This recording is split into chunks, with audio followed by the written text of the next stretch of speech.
$2.7 trillion, gone in a single day. This wasn't some freak accident. This wasn't a temporary market hiccup. This was the biggest stock market bloodbath since the pandemic crash of 2020. And it happened because of one person, Donald Trump. The stock market was already on edge, but when Trump announced his sweeping new tariffs, targeting not just China, but close US allies as well, the financial world descended into chaos. Investors scrambled, the trading floors went quiet with shock. By the time the dust settled, $2.7 trillion had been erased from the S&P 500. But the biggest shock wasn't just the number, it was the speed and scale of the disaster. And through it all, Trump remains defiant. From the White House, he declared his tariffs would lead to a stronger America. The higher the tariff, the more likely it is that the company will come into the United States and build a factory in the United States so it doesn't have to pay the tariff. But behind closed doors, he was scrambling to manage the fallout of his own making as the value of U.S. companies plummeted. Now, as the stakes are higher than ever, the question remains, how long can this volatile market hold up before it crashes into something worse? What can the United States do to stop this from happening? And how bad did the stock market crash? Before going into the whole situation, let's backtrack a little to how everything started. We all know that Trump campaigned on a bold, aggressive promise to restore American greatness by putting America first in every international deal. One of the cornerstone strategies of that doctrine has been the use of tariffs. While many expected Trump to go after longtime trade rivals like China, few anticipated the scale and sweep of his tariff campaigns, especially when they started targeting America's closest allies, Canada, the European Union, and even Japan. What began as a focused economic battle quickly evolved into a full-blown global trade war. In early statements, Trump said he was trying to rebalance unfair trade deals that he claimed had stripped the U.S. of its manufacturing base and sent millions of jobs overseas. But those bold proclamations soon gave way to a chaotic and unpredictable series of tariffs, some as high as 50%. The first major salvo came against China, a country Trump accused of intellectual property theft and manipulating trade rules. His administration slapped hundreds of billions of dollars worth of tariffs on Chinese imports, everything from electronics and steel to furniture and toys. He even charged them an extra 10% tariffs on all of China's products until they stopped funneling fentanyl into the country. While this move was somewhat expected, what came next shook the foundations of global diplomacy. Trump announced steep tariffs on Canada and the European Union. According to him, the US has been taken advantage of for years. The European Union, equally furious, retaliated almost immediately with tariffs of their own, targeting iconic American products like Harley-Davidsons, Levi's jeans, and Kentucky bourbon. EU officials accused the US of economic bullying and warned that the post-World War II international trade framework was being torn apart. Japan, Mexico, South Korea, and even Australia were not spared from Trump's expanding list of targets. The message was loud and clear: no one was safe, friend or foe. What made the situation even more crazy was the unpredictability of Trump's announcements. There were few formal notices, almost no coordination with allies, and many of the tariff decisions seemed to come directly from Trump's Twitter account or off-the-cuff remarks in press briefings. One day he would praise a nation as a great friend, and the next, he'd impose billions in penalties on their exports. Economists and global investors began warning of a rising sense of chaos. The World Trade Organization, WTO, issued statements of concern, suggesting the US was violating global trade norms. Meanwhile, American businesses, especially those relying on imported materials, began to panic. While Trump framed the tariffs as a strategy to boost American manufacturing, the immediate effects were often higher costs for US businesses and consumers. American car makers, for example, rely on parts from Canada, Mexico, and Asia. With tariffs in place, those parts became more expensive. In the agricultural sector, American farmers were hit hard when China retaliated, with tariffs on soybeans, pork, and corn. A wave of bankruptcies swept through the Midwest as family farms struggled to survive. To soften the blow, the Trump administration was forced to roll out billions in subsidies, a temporary fix that still left many rural communities feeling betrayed. An Ohio farmer actively expressed his anger for the rising cost of things. He says the president's comments about farmers being patriots during a trade war are just a design to make me continue to be quiet, and I'm not going to be quiet. That he said that we were patriots. Well, I'll tell you what, to me, that's just a design to make me continue to be quiet, and I'm not going to be quiet. You know what, Christopher? That is actually... Many economists liken the situation to throwing a boomerang and pretending it won't come back. Tariffs, they warned, are not a one-way street. While they can hurt the targeted countries, they often backfire by disrupting supply chains, raising prices at home, and prompting retaliatory measures that shrink markets for U.S. exports. Even Trump's own advisors seem divided.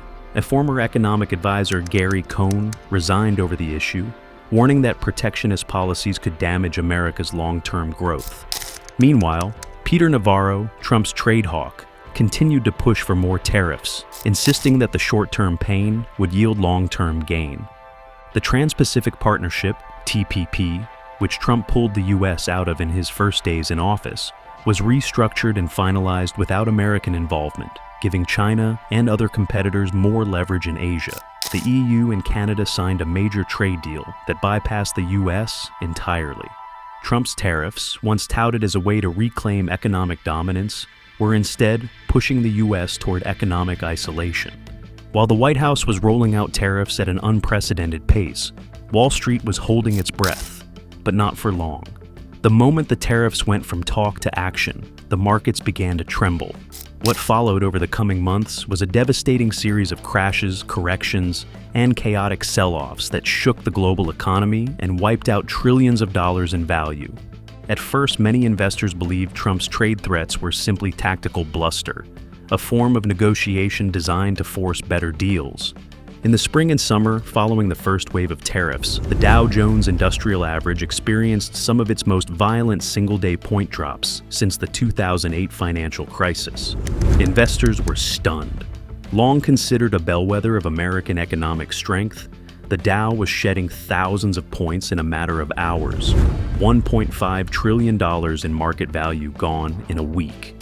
The tech sector, previously a shining star of the economy, was especially hard hit. Companies like Apple, Intel, and Nvidia, all heavily reliant on Chinese supply chains or global consumer markets, were caught in the crossfire.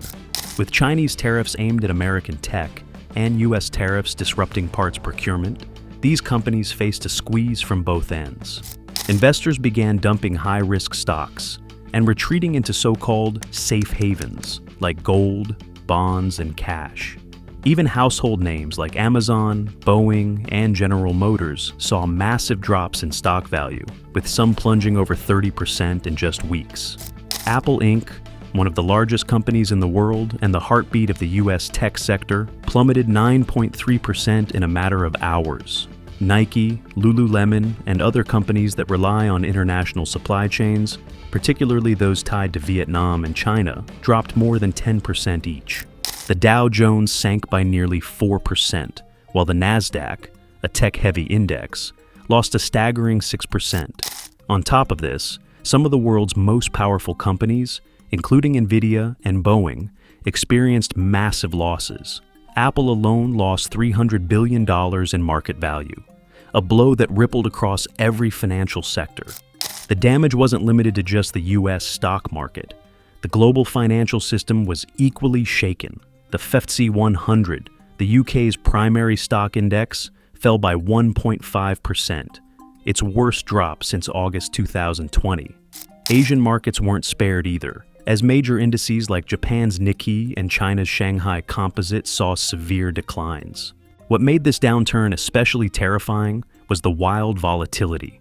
The Volatility Index, VX, often referred to as Wall Street's fear gauge, spiked to levels not seen since the 2008 crisis. Trading floors were gripped by anxiety. Hedge fund managers, pension funds, and retail investors alike were caught off guard by how fast and far the markets were falling. It became clear that the rules had changed. The old strategies of diversification and risk management couldn't protect portfolios from what now felt like the whims of a single man behind a Twitter account. Perhaps the most damaging aspect of the stock market collapse wasn't just the losses. It was the psychological toll. Investors around the world began questioning the stability of the American economy. The idea that the United States was a safe bet began to erode. Foreign direct investment into the U.S. started slowing. Major international funds started pulling out of U.S. equities altogether, redirecting capital to more stable markets in Europe, Southeast Asia, and even Africa. In earnings calls, CEOs began sounding the alarm. Executives from companies like Caterpillar, Ford, and Whirlpool openly stated that tariffs were eating into profits and forcing them to cut costs, often through layoffs and plant closures. Confidence, the bedrock of a thriving economy, was unraveling. As if the stock market plunge wasn't enough, the housing sector began showing signs of strain as well. Higher material costs due to tariffs on lumber, steel, and aluminum made new construction projects more expensive. Interest rates, already climbing due to inflation fears, made mortgages less affordable. Buyers began backing out. Developers began slowing projects. In some cities, home prices started declining for the first time in years. For many middle-class families, their retirement savings and home equity, the twin pillars of their financial future, were suddenly looking shaky. One of the most heartbreaking effects of the stock crash was the impact on ordinary Americans. For millions of people, their 401ks, IRAs, and pension accounts were gutted. Decades of careful saving and investing vanished in months. Since the U.S. economy was so tightly woven into global trade, the ripple effects were massive. Entire industries were destabilized. International banks began bracing for liquidity crunches. Supply chains were disrupted on every continent. It was no longer just a domestic issue. Trump's trade policies and the ensuing market fallout had unleashed a global financial crisis.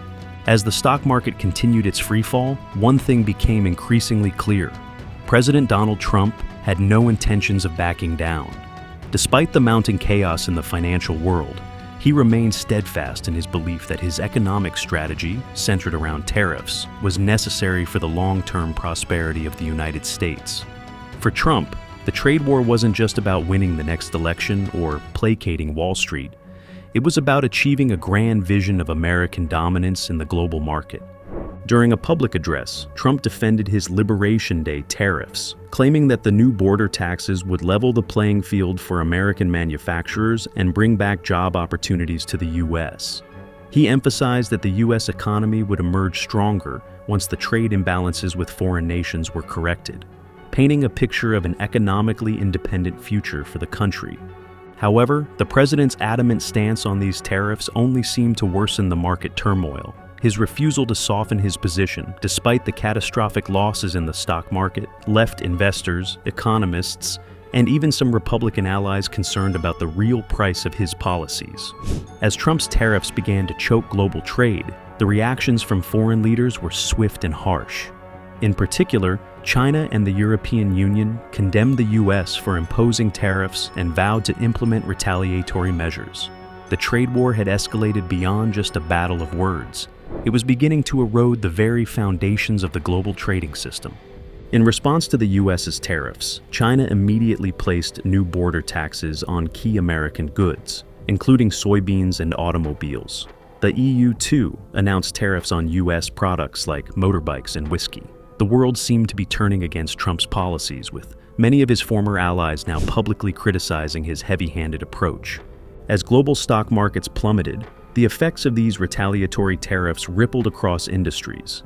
U.S. farmers, who had already been struggling due to earlier tariff increases, were hit hard by China's renewed sanctions.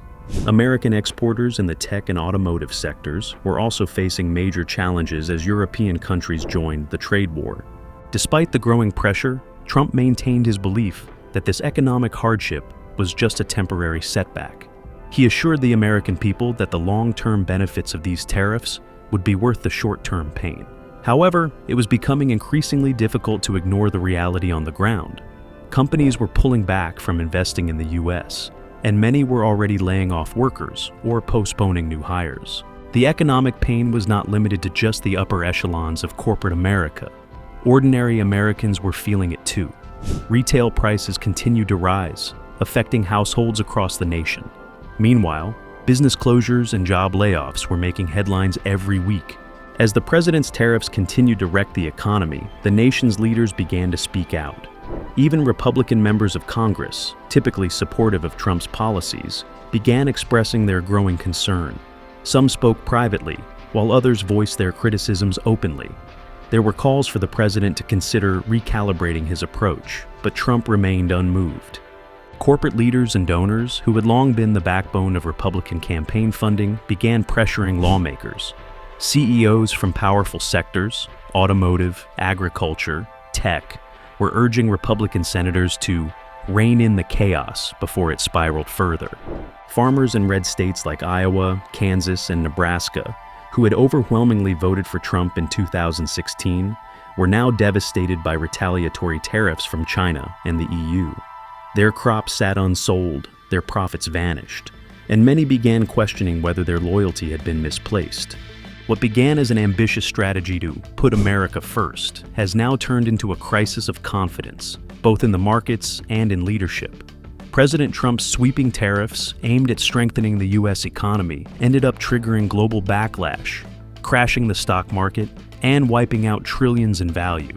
Major American companies, from Apple to Nike, suffered huge losses, and the economic shockwaves were felt all over the world.